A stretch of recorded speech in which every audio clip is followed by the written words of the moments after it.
तो 2019 में नवंबर के महीने में मेरी शादी होने वाली थी और मैंने और मेरी बीवी सकीना ने हमने ये डिसाइड किया था कि शादी के बाद घूमने के लिए अपन कश्मीर जाएंगे।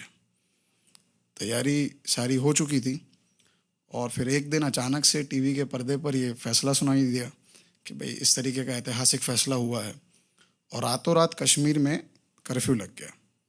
जितने टूरिस्ट थे उन सबको वापस जाने को कहा गया। जब फैसला लिया गया तो हमने सोचा कि यार तकरीबन एक आध महीने में तो सब कुछ नॉर्मल हो ही जाएगा।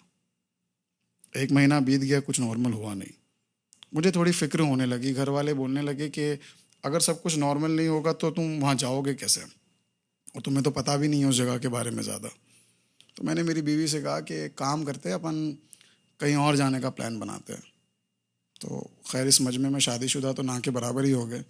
तो एक बार बीवी ये जो ठान लेती है वही करती है। तो बीवी ने कहा नहीं, मैं जाऊँगी तो कश्मीर ही जाऊँगी। मैंने कहा ठीक है, कश्मीर ही चलेंगे। मैं अल्लाह मियाँ से रोज़ दुआ करता था कि ठीक हो जाए, ठीक हो जाए। 2 महीने हो गए, हालात ठीक होने को नाम ही नहीं ले रहे।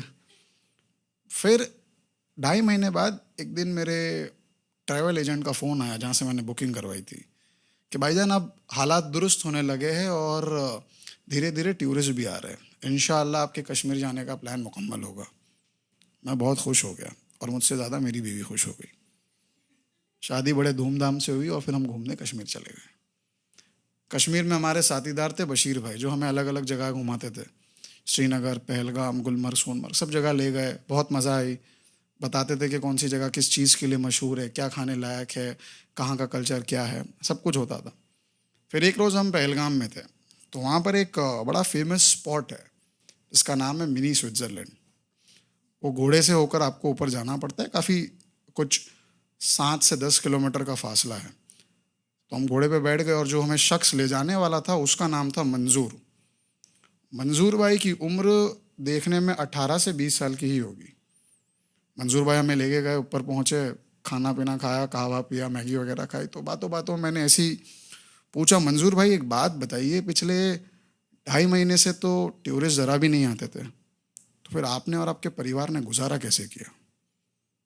तो बहुत ही लरसते हुए और अपने आंसुओं पर काबू पाते हुए मंजूर भाई ने कहा कि अल्लाह का शुक्र है हमारा एक छोटा सा एप्पल का बाग है, 2.5 महीने हमने एप्पल खा के गुजारा किया।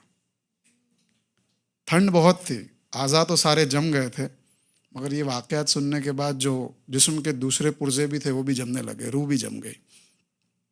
फिर आगे मंजूर भाई ये कहते हैं कि अल्लाह का एहसान है कि हमारा एटलीस्ट एक एप्पल का बाग तो था।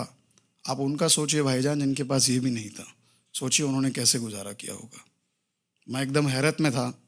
और बहुत साल पहले जब मैं जुमा की एक दिन नमाज़ पढ़ने गया था तो बयान में मौला अली का कलाम फरमाया गया था कि अगर इंसान खुदा की दी हुई हर चीज़ पे शुक्र करने लगे तो उसकी ज़िंदगी में बरकत हो जाती है।